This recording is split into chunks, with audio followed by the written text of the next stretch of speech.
Imana ntiri contre yuko tunezerwa. Dieu n'est pas contre de notre joie, Mugabo mais icyo Imana itari kiremeranya natwe ce que Dieu n'est pas d'accord avec nous, n'uburyo dukeneye guhaza iyo nyota. c'est notre façon de rassasier, de rechercher satisfaire cette soif. N'uburyo dukeneye guhaza iyo nyota dufise. C'est la manière dont nous cherchons à satisfaire cette Nico soif. Imana itari kiremeranya natwe. C'est ce que Dieu n'est pas du tout d'accord avec.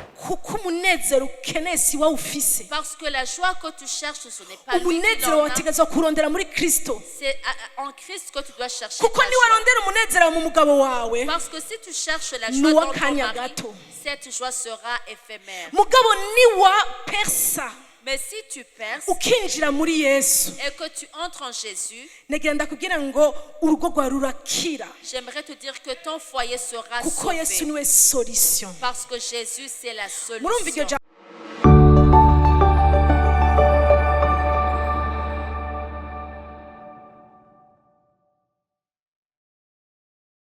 Haleluya. Alléluia.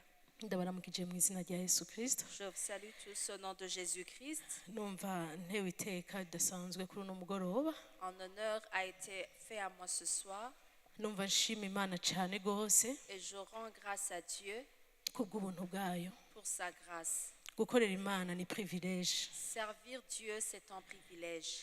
Gukorera Imana si uko umuntu abaruta abandi. Servir Dieu ne signifie pas qu'une personne est supérieure aux autres, Mugabo ni privilege Imana ibiguhaye. mais c'est un privilège que Dieu te donne.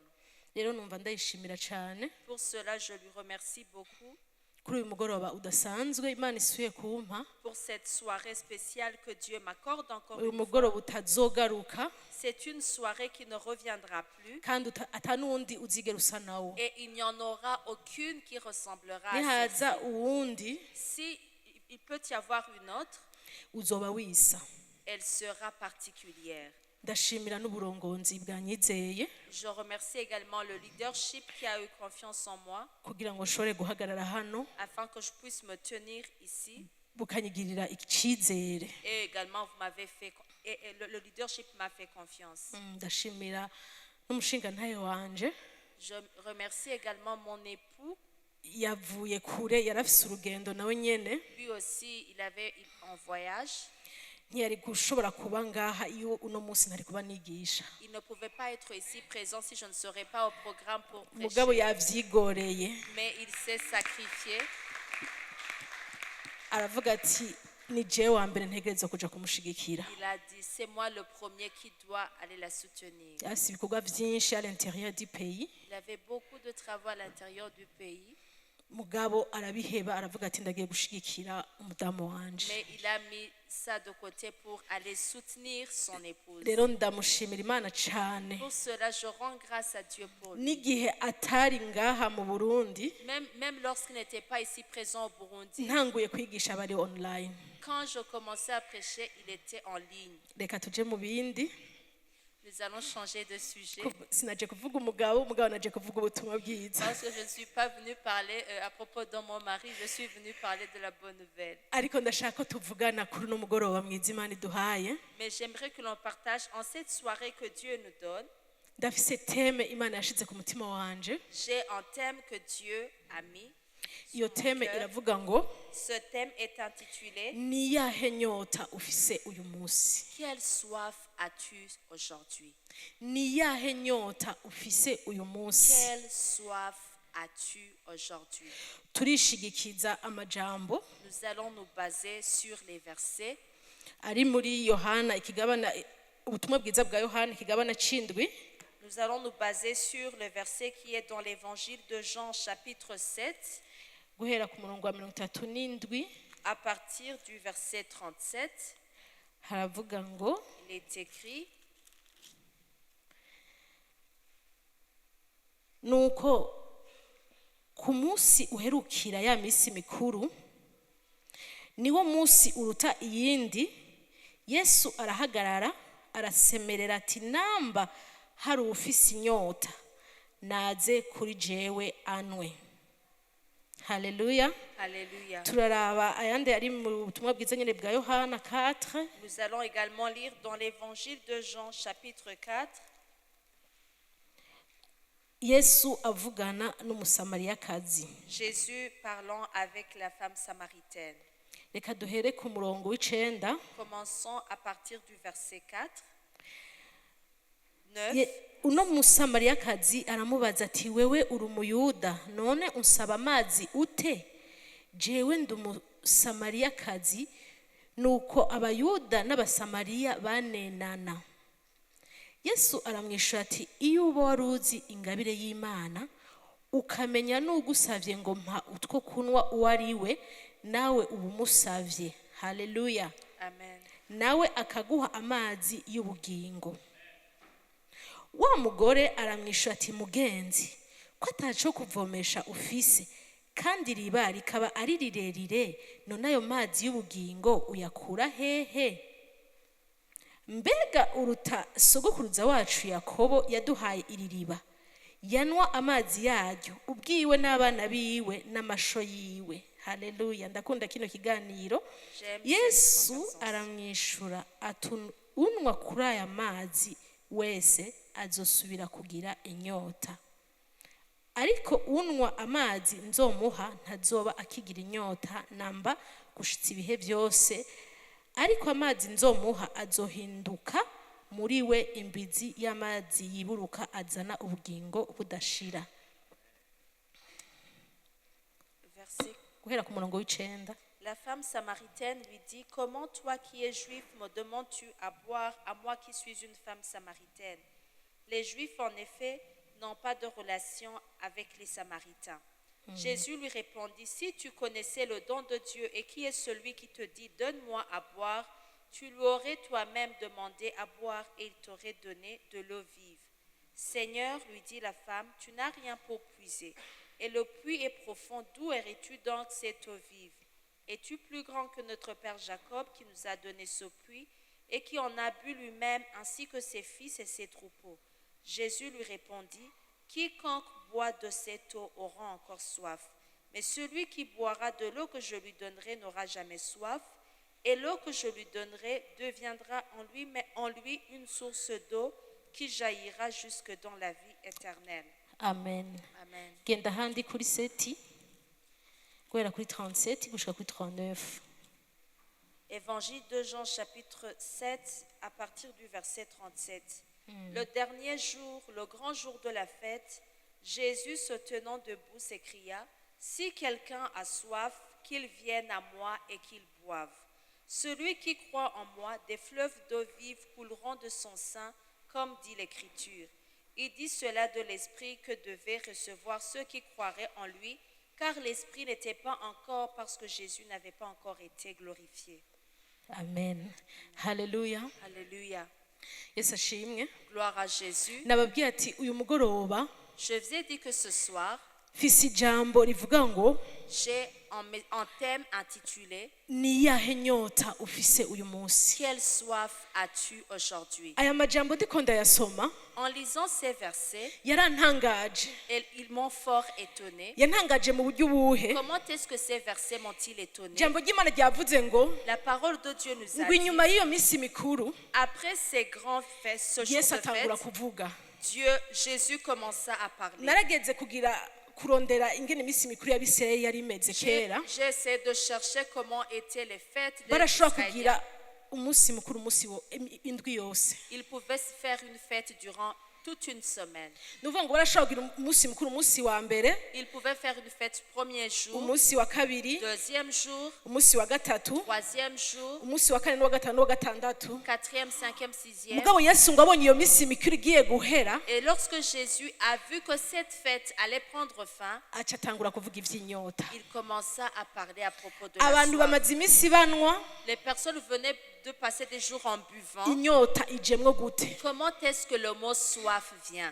Kandi abantu bamaze iminsi bariko baranwa. Alors que les personnes venaient de passer Ijambo des jours ry'Imana rivuga en ngo buvant. inyuma y'iyo minsi mikuru La Bible nous dit que après ce grand jour de la Yesu fête, atangura kuvuga Jésus commença à ufise parler inzara n'inyota que quelqu'un qui a soif, ngo naze kuri jewe anwe. qu'il vienne à moi et qu'il boive. Ndakunda kuraba amajambo Yesu avuga, J'aime regarder aux paroles que kenshi Jésus umengo prononce. avuga ibicuri. Souvent, on dirait qu'il parle, Abajene bakunda kuvuga ngo kiproko. on dirait qu'il parle de le quiproquo. urumva umuntu ukamubwira ikintu Tu t'adresses à une personne ukumva umenga gusubije kiproko et puis la réponse c'est comme c'est le mugabo contraire. akajede ka Yesu Mais là où akajede sinza kariko l'énigme de Jésus, aho niho bwari ubuhinga bwa Yesu niho bwari c'est buri là où se trouvait la spécialité de Jésus. kuko yabanza kuvuga ikintu Parce qu'il commençait d'abord à mwese prononcer une chose kibasigazamwo kabaza qui vous laissait une interrogation. En abantu vous. banyoye Les personnes ont bu, bamaze iminsi banwa ils ont passé des jours en buvant, atanguye kuvuga iby'inyota ils commencent maintenant à parler sur la Hallelujah. soif. Amen. je nibaze ko Yesu Je me dis que Jésus, yashobora kwicara ahantu il a pu s'asseoir akitegereza ngene banwa et il a regardé leur façon de kandi boire. baranaboregwa Et ils étaient même ivres. wakwibaza ngo si ibyo mugabo baraboregwa Tu peux te dire que ce n'est pas kuko vrai, mais ils étaient baraja mu ivres gahimbo parce qu'ils étaient dans l'ivrognerie. urumva bari mu gahimbo Et dans cet état de... iyumvire iyo uhaze Imaginez, tu es ubu uri muri rassasié, leta tu es dans un état, hari igihe dufungura ku kazi Ya de- dufungurira ku kazi nous mangeons au travail. iyo duhaze ca tuvuga ngo abarundi bose barahaze Quand nous sommes rassasiés, nous disons tous les Burundais sont uba wumva umengo rassasiés. ntuzosubira kurya Tu es dans l'état où tu te dis que tu n'auras plus besoin de la nourriture kuko uba uri top parce que tu es vraiment rassasié. ibaze rero nk'ubu umuntu aje Imagine quand une personne igihe vient, uba uhejeje kurya après que tu aies mangé ufise nk'akayashi uri kuribeba et que tu as cette sueur, hagaca haza umuntu atangura gupresha ku vyindya et une personne vient, commence à prêcher umengo sur uwo la muntu nourriture. wamushira ku mutima Tu peux même pas donner l'attention à kubera la deja personne uri rasaziye parce que tu es déjà rassasié. mugabo nagira ndakubwira inkuru nziza Mais j'aimerais te dire la bonne nouvelle. ibintu bibiri Yesu yemezanya nawe Deux choses que Jésus atteste avec toi. aremera yuko inyota ibaho Il est d'accord que la soif existe. turafise inyota zo mu buryo bubiri Nous avons la soif de deux manières.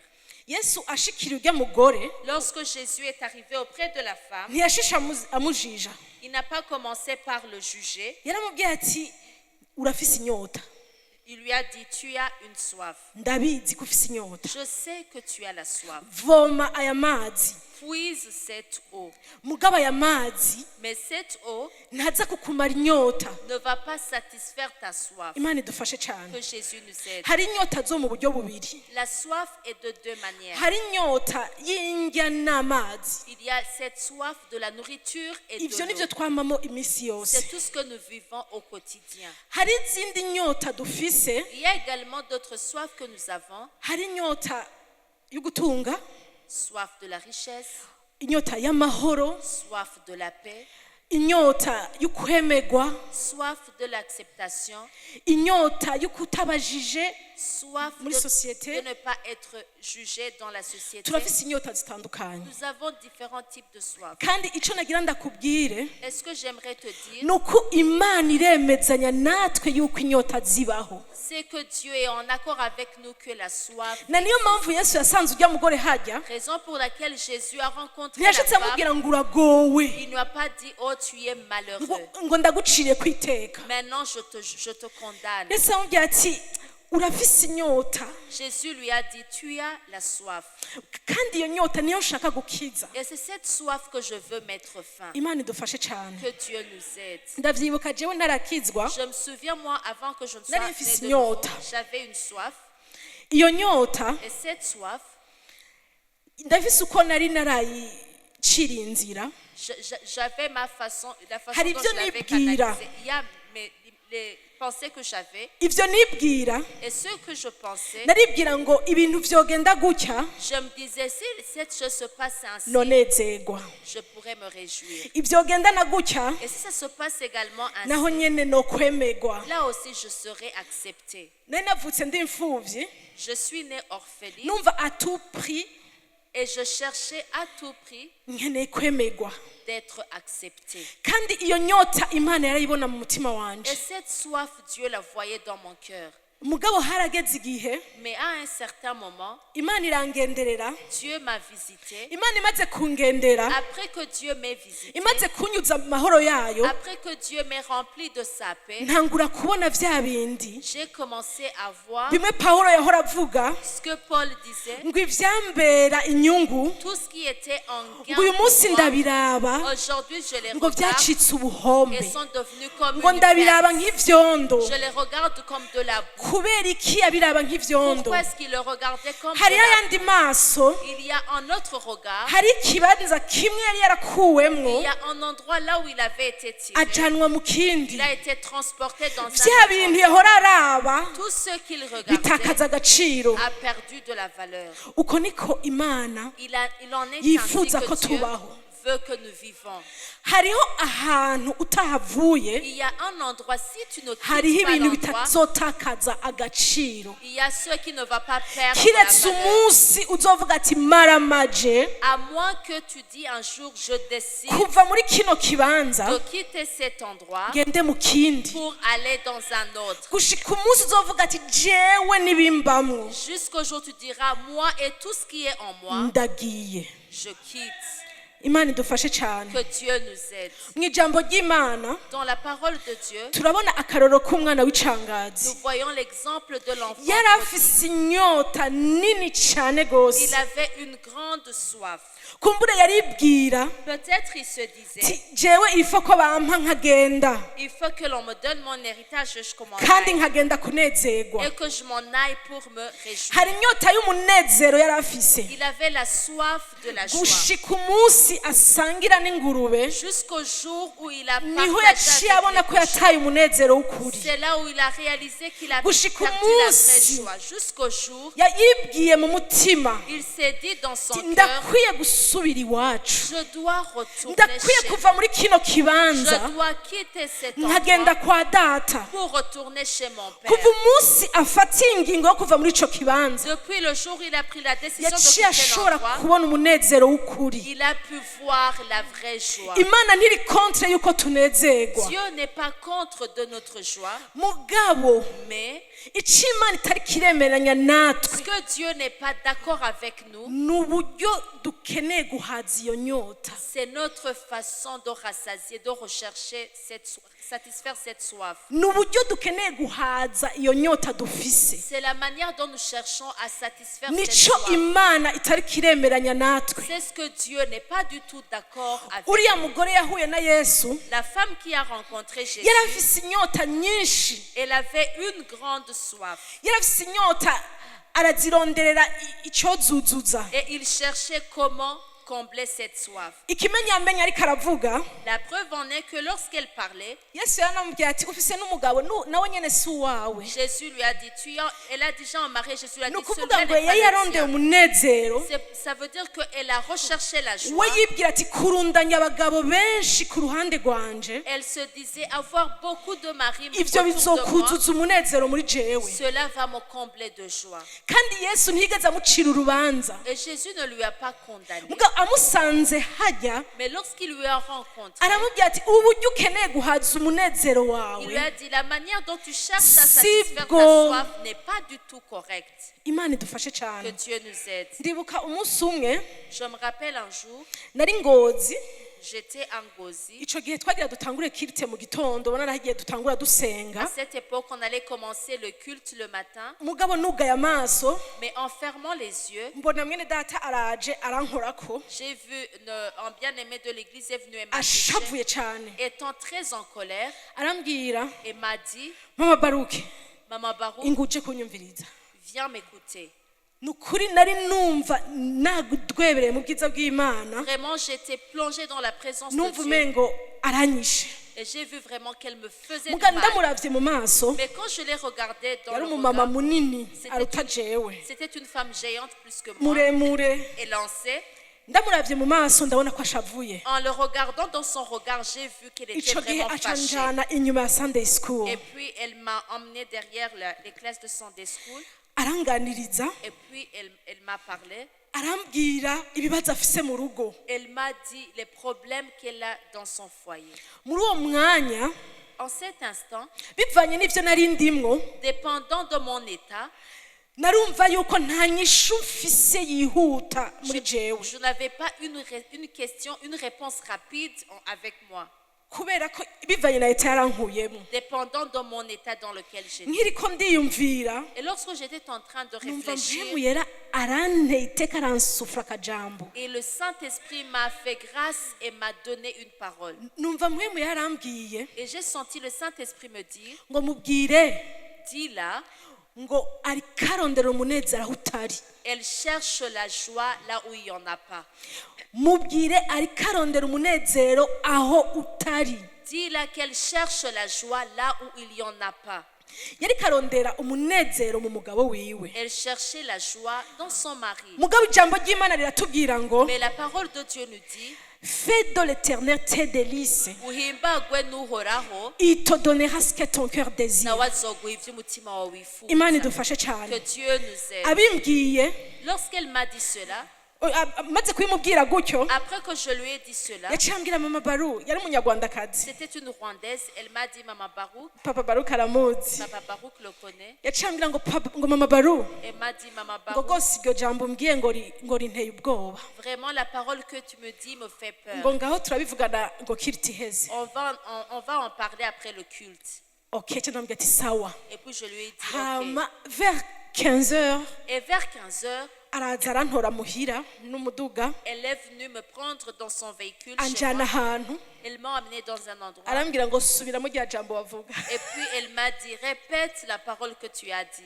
abimbwiye Et lorsqu'elle me l'a dit, yari yibaza ngo cangira ubwoba elle croyait que j'allais être ndamubwira terrifiée. ati ijambo nakubwiye Et je lui ai dit, la parole que Si je t'ai dit, mpindura. je ne vais pas changer. kandi sindanarenza Et je ne vais pas Kuko niryavuye kuri ajouter jewe. parce qu'elle n'est pas la mienne. kuko jewe mu vyiyumviro vyanje Parce que moi, dans mes nta jambo pensées, nari mfise ryo kuguha je n'avais aucune parole à ti te dire. mugabo Mais umugabo wawe kuramuhora ubusa tu condamnes pour rien ton mari. kuko umunezero ukeneye si wowe ufise Parce que la joie que tu cherches, ce n'est pas lui qui umunezero l'en a. wategetswe kurondera muri kristo C'est en Christ que tu dois chercher kuko ta joie. niwarondera umunezero mu mugabo wawe Parce que si tu cherches la Ni joie dans ton wakanya mari, gato. cette joie sera éphémère. mugabo niwa persa Mais si tu perces ukinjira muri yesu et que tu entres en Jésus, nagira ndakubwira ngo urugo rwawe rurakira j'aimerais te dire que ton foyer sera kuko yesu sauvé. niwe solution Parce que Jésus, c'est la murumva iryo solution. jambo rimwe ko ryari risanzwe Vous trouvez que cette parole, elle était simple, mugabo urwo rugo rwaciye rukira mais ce foyer a été sauvé. rwari urugo rugiye gusambuka C'était ton foyer qui allait être twama détruit. turiko turexorta umva hamwe undi umuntu akubwira ibintu ntutahure n'ivyo ariko On arakubwira était en train d'exhorter à chaque fois. mugabo kuva uwo munsi iryo jambo rimwe Mais depuis ce jour, grâce à cette seule parole, ryakijije urwo rugo gushika uno munsi elle a sauvé ce foyer uno munsi urugo jusqu'aujourd'hui. rurahagaze Aujourd'hui, le foyer est bien bâti. aho umugore n'umugabo bagira bangare Là où l'homme et la femme aho abana allaient bagira basibise amakonsekansi y'abavyeyi là où les enfants allaient Mugabo subir les ijambo conséquences des parents, rimwe mais une seule parole rigashobora gutuma urugo rusubira a rugahagarara fait qu'un foyer soit à nouveau bâti. imana idufashe cyane Que Dieu nous aide. umunsi umwe nagiye kuraba umuntu Un jour, je suis allée voir une uwo personne. muntu aba muri miriwari ni umwana twiganye mu mahanga C'est mon ancien camarade de classe. Yari qui habite inyuma à Miroir. yanje. Il était dans la classe qui était Hama. après nous. arataha Et puis elle est rentrée. Aragira La personne est mariage. rentrée, la personne s'est mariée. umunsi umwe aradutumira Et un jour, la personne nous a invités. atumira ko umva abo twiganye Il a invité sa promotion aratubwira ati muzoze murabi et a wanje dit, venez juste voir chez moi. ni ukuri Vraiment, tuhashitse arrivé là-bas, twabona umengo si ahantu henshi tumaze kubona hasa nk'uko on a vu que c'était un lieu qui était Yaduhaye vraiment turavoyaja, spécial. On a turaraba, visité, on a regardé ivyumba les chambres. hahandi uravye icumba Quand tu regardes la wibaze ngo chambre, ni amahoteli y'i dubayi tu commences à penser aux hôtels uwo muntu yafise de salo Dubaï. 12 La personne avait 12 salons. aratujana ahantu hose La personne nous a fait ibintu byose visiter by'ikizungu byari aho hantu tout ce qui est vraiment moderne ni était umuntu là-bas. nduta jewe imyaka C'était une personne ni umuntu akiri muto cyane c'est une personne qui a un mugabo afite salo âge 12 qui a 12 salons. yaravuga ati none izo salo urazicaramwo zose Et je lui demandais, est-ce que tu peux t'asseoir dans tous ces salons kiretse niyo ubera hose icyarimwe à moins que tu es omniprésent? mugabo ndamubaza ikibazo Mais je lui ai posé une ndabaza question. mwene data Je lui ai dit, bien aimé, iyo ugeze muri ino nzu wumva gute comment est-ce que tu te sens lorsque tu es dans cette maison? arambwira ijambo rikomeye ry'ubwenge Et elle m'a dit une parole très nakuyemwo pertinente isomo rikomeye dans laquelle j'ai tiré une grande leçon. arambwira La personne m'a dit, ngo ibi ntibishobora kuguhaza cela ne peut pas du tout te combler. nubwo woguha isaro 50 Même si on te donnerait 50 Mu salons, muntu. dans l'être humain, hari ikinogo kinini il y a un grand vide, kidahaga qui ne peut pas kiretse ari être imana complet yonyine ihagazeyo si ce n'est que seul Dieu se tient dans ce ndibuka vide. umunsi umwe Je me rappelle un jour, naho arambwira umugabo wanje rimwe rimwe je disais quelquefois à mon mari, mumbabarire ndabivuge permets-moi de le dire, kubera burya nta muntu ashobora kwigisha ibirengeye ibyabamwo parce qu'il n'y a aucune personne qui peut nkamubaza enseigner ati au-delà de nkamubwira ce ati qu'il dit. wewe ngahantu nkunda Et moi, je lui disais, vraiment, toi, tu ne m'aimes pas. rimwe na rimwe yashobora kumbwira Des fois, il me disait, ngo ngo ufise ikinogo kinini cyane il m'a dit, toi, tu as un très ngo grand runogo ni vide. runini ngo sinorukwigwamwo Vraiment, je ne peux pas combler ce vide. kiretse yesu wenyine À moins que seul Jésus Imana peut le idufashe combler, cyane. que Jésus nous aide. abavyeyi bodukunda Les parents peuvent nous aimer, nagira ndababwire ngo n'abagabo bodukunda même nos maris peuvent nous aimer. mu bagore bubatse neza ndimwo Parmi les femmes qui ivyo ont un sinotinya bon kubivugira foyer, imbere vraiment, y'ishengero j'en fais ko imana partie. yarangiriye neza Et je n'ai pas honte de le dire parce que Dieu m'a fait du bien. mugana nagira ndababwire ngo Mais j'aimerais vous ivyo dire, ntibishobora guhaza umutima cela ne peut pas combler hari le igihe cœur. ndambarara hasi Il y a des fois où je m'allonge ugasanga par ndyamye terre, hasi kw'ikaro je m'allonge sur le n'igitanda carreau, canse ko je ndagikwigwako ne peux même pas dormir sur kubera le lit gusa umutwaro mutoyi cane à cause juste d'une uwo seule munsi nkaryama requête. hasi kw'ikaro Et ce jour, je m'allonge n'imbeho par terre sindayumve et je ne sens même kubera pas ko mba numva nshaka yesu parce que j'ai tellement envie de kurusha Jésus, igitanda ndyamyeko plus que le lit sur kurusha lequel umugabo je me couche, turyamanye plus que le mari avec qui je me imana couche. idufashe Que cyane Dieu nous aide. nagira ndabwire ngo hariho inyota J'aimerais te dire qu'il y a une soif izo nyota et ces soifs, ni imana yonyine ishobora kuzuzuza seul Dieu peut les combler. ugerageje kuzuzuza Si tu essaies toi-même de les combler, usanga uriko urakora amaherehe menshi udashobora kuzokosora tu peux faire beaucoup d'erreurs irréparables. imana idufashe Que cyane Dieu nous hari aide. igihe nahora mbaho Il y a des fois où je vivais mbonye abandi bana en voyant d'autres havuga ngo enfants. nanjye yaba mfise abavyeyi Je me disais, moi aussi, Ngo si ibintu j'avais biba des bimeze parents, nk'uku. les choses seraient ainsi. mugabo umunsi umwe umuntu umwe aranyumviriza Mais un jour, une personne m'a arambwira ati nise entendu. numa Il m'a dit, Icyo Nice, uriko uravuga calme-toi. ntacuzi. Tu ne sais pas ce que tu es en train ti de kuko na dire. twebwe tubafise Parce que nous aussi qui en avons, ti hariho amagorwa ducamo il y a le malheur que nous traversons. imana idufashe Que cyane Dieu nous aide. rero nagira ndakubwire muntu wagorobeje hano J'aimerais te dire, toi qui as passé cette soirée ici, imana ntiri contre yuko ufise inyota Dieu n'est pas contre de ta soif. na jewe ndayifise je mpagaze hano Moi aussi qui me tiens ici, j'en turafise ai. inyota yo gutera imbere Nous avons la soif de turafise prospérer. inyota yo gukundwa Nous avons la soif d'être turafise aimés. inyota y'amasigise Nous avons sivyo la soif du turafise inyota succès. y'imiduga myiza Nous avons la soif de bons véhicules. ivyo bintu byose Tout cela. ndavyibuka tukiri abajene baciye batwenga Les jeunes viennent de sourire. hari igihe twifatira umujene tukavuga ngo urya muntu ngo uno musi ngo muri kino gihe ngo arafise amasigise Il y a des fois, nous pouvons dire un jeune, quelconque, disons, celui-ci ukumva vraiment, il umengo a nawe du ukeneye succès. kuronka amasigise Et nk'ayafise toi, vraiment, tu désirais avoir le succès qu'il a. mugana nagira ngo ndakubwire ngo Mais j'aimerais te iyo dire, yesu amaze kuguhaza lorsque Jésus vient y'amasigise t'accomplir, urayarondera ukayabura tu cherches ce succès, ugatangura tu ne le vois kwiyumvira plus. Et tu commences à ti mbega penser, burya hajya n'igiki cyahora kinkwega umutima pourquoi, qu'est-ce qui a attiré mon cœur? kubera ko usanze bimwe bahora bita amasigise Parce que ce que tu appelais succès wowe ntibikira amasigise kuri wewe n'est plus succès kuko pour hariho toi. inyota yesu yakijije Car il y a une soif que Izo Dieu nyota a comblée. yakijije, Et cette soif qu'il a bituma comblée hariho ukundi kubona gushasha ufise fait que tu as une autre manière de voir. imana idufashe cyane Que Dieu nous aide. mbega ni gute Comment twokira izo nyota pouvons être satisfaits de cette soif. izo nyota igihe cyose tukiri mu mubiri zizokwamaho À chaque fois que nous avons cette chair, nous mugabo aurons la icyo soif. imana uno munsi kirakwingingira Mais ce que Dieu aujourd'hui t'appelle, ni wiha imana donne-toi à Dieu. ijambo ry'imana riravuga ngo La parole de Dieu dit, ngo ne vous conformez pas au siècle présent nimwishushanye n'ivy'iki gihe, ngo mais soyez transformés yamara muhinduke par le gose, renouvellement de l'intelligence muhinduke gose mu afin que vous vyiyumviro, discerniez kugira ngo mushobore ce qui kumenya est bon, ivyiza, agréable et ibishimwa parfait. kandi Alléluia. bigororotse, Afin que vous discerniez kugira ngo mushobore kumenya ce qui est bon, ivyiza, agréable et ibishimwa parfait. n'ibigororotse. ijambo ry'imana riravuga ngo La parole de Dieu dit, ngo kugira ngo mushobore afin que kurobanura discerner. mugabo biva kuki Mais de biva quoi kuri cela dépend-il? transformation Ça commence par la transformation y'ibyiyumviro. de l'intelligence. Haleluya. Amen. iyo turiko turavuga isi Lorsque nous parlons du ntuze monde, wiyumvire ngo ni duhagazeko ne pensez pas que c'est mugabo seulement isi notre, mais le monde, c'est un système de pensée, ni uburyo bwo kwiyumvira. c'est un système de pensée Uburyo bwo kwiyumvira ikubwira ngo nta mukobwa cyambara igihuzu nk'icyo qui te dit, il n'y a aucune fille qui porte ce genre d'habit. oya nta muntu cyambara ihereni rinini nk'uko Oh, il n'y a aucune personne qui porte une boucle d'oreille qui est comme telle. ngo nta muntu cyambara sikini Il n'y a aucune personne qui ngo porte bambara les ibipantaro pantalons. ni système de pensée Ni uburyo bwo kwiyumvira. ubundi siko byari biri Normalement, ce n'était mugabo pas ainsi, n'isi umwuka w'iyi si mais c'est l'esprit de ce monde ugenda uhindura ngene abantu bakwiye kubona ibintu qui change la manière de penser kugira ngo badushyire munsi y'imbaraga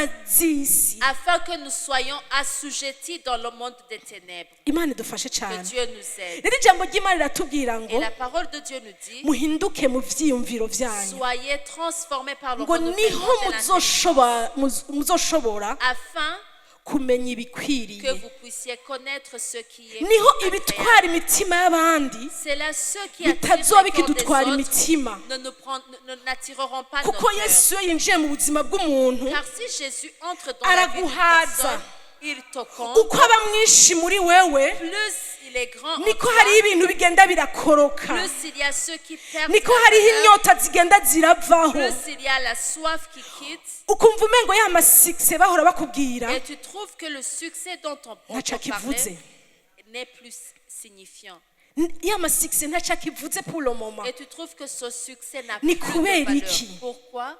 ni kubera uba warabonye C'est parce que tu as vu. pawulo niwe yavuze ngo ndiko ndabereka inzira mukwiye gucamwo Je vous montre le chemin que vous devez ngo mugabo ngo prendre, je vais vous montrer une voie par l'excellence mais je vais vous montrer une voie par excellence. ngo bandi majambo uba warahuye uba warabonye inzira iruta izindi nzira En d'autres mots, tu as vu une voie qui est excellente par rapport à imana d'autres idufashe voies. cyane Que Dieu nous aide. negera ndakubwire ngo J'aimerais te dire, imana iremera twese iremeranya natwe ko tugira inyota Dieu est d'accord que nous avons la soif, icyo itemeranya natwe ni uburyo dushaka kuzuzuza mais ce qui n'est pas du tout d'accord avec nous, c'est notre manière de combler la ariko soif. muri ibyo bintu byose dufitiye inyota Mais dans tout cela, les choses que yesu pour lesquelles arashaka nous ko avons la soif, mujana Dieu veut marcher avec toi akwereke ibikwiriye n'ibidakwiriye afin qu'il te montre ce qui est arakeneye bon. kumwiha Il veut que tu te donnes à ku lui munsi ku munsi chaque jour akwereka ati iki ntikibereye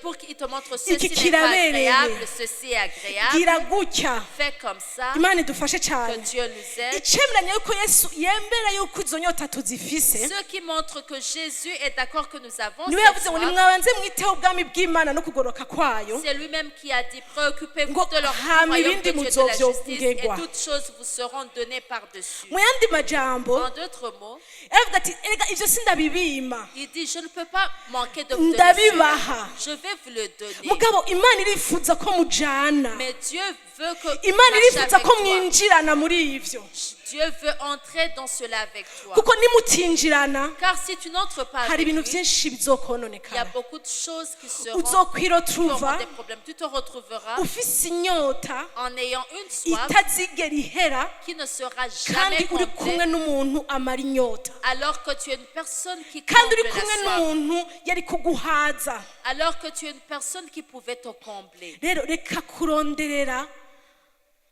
Arrête de chercher kuzuza inyota hatariho de combler ta soif d'une yesu mauvaise aracaguteza manière. ibiganza Jésus te tend toujours arahari ses ku bras. bwawe Il est là pour arashaka toi. ko umwiha Il mujane veut que tu te donnes à lui afin qu'il marche avec arifuza yuko toi. mujana intambuko ku Il yindi veut marcher avec toi pas par pas. kuko ikintu kimwe nabonye kuri mwe mu yera Parce que ce que j'ai déjà remarqué sur iyo le Saint-Esprit, tumusize aca ahagarara si on le met de côté, il s'arrête. ukabandanya Tu continues ukagenda mu vyawe et tu vas dans tes gushika projets umunsi jusqu'au jour. uzomera nka wa mwana Tu w'icangazi seras comme l'enfant prodigue akavuga ati jewe qui dira moi, kwa papa hari vyose chez mon papa il y avait tout, mugabo naje konona ivyo yampaye mais vyose je suis venu ruiner il faut toute que la je richesse. retourne Il faut que je retourne chez mon père kwa data. kuko kwa papa Car chez mon père, abantu inshoreke zirarya même les servantes mangent. mugabo jewe ndiko nsangira Mais n'ingurube moi, je suis en train de partager amenya neza ko avec le ikibanza arimwo Il a reconnu que la place là où il est kidakwiye n'est pas digne. haleluya Alléluia. shaka kurangiza J'aimerais terminer ndakubwira ngo en te disant, inyota izokwamaho la soif, il y en aura toujours. ariko niwemere kwiha imana Mais accepte de te donner à uwo Dieu. niwe ashobora kugukiza C'est lui seul qui peut te guérir. umutima w'umuntu uragwaye Le cœur de l'homme est malade. kandi ngo ugwaye indwara itokira Et sa maladie est incurable. ijambo ry'imana rirakomeye La parole de Dieu iyo est ijambo ry'imana rivuga ngo umutima w'umuntu uragwaye Si la parole de Dieu dit que le cœur de l'homme ukabona a ijambo une ry'imana maladie, rirabivuze et la parole de Dieu le mentionne bien, make sure umutima w'umuntu uragwaye sois-en sûr, le cœur kiretse de l'homme igihe est uhuye malade n'imana jusqu'au jour où ce cœur rencontre Dieu. imana ibahezagire Que cyane Dieu vous bénisse abondamment.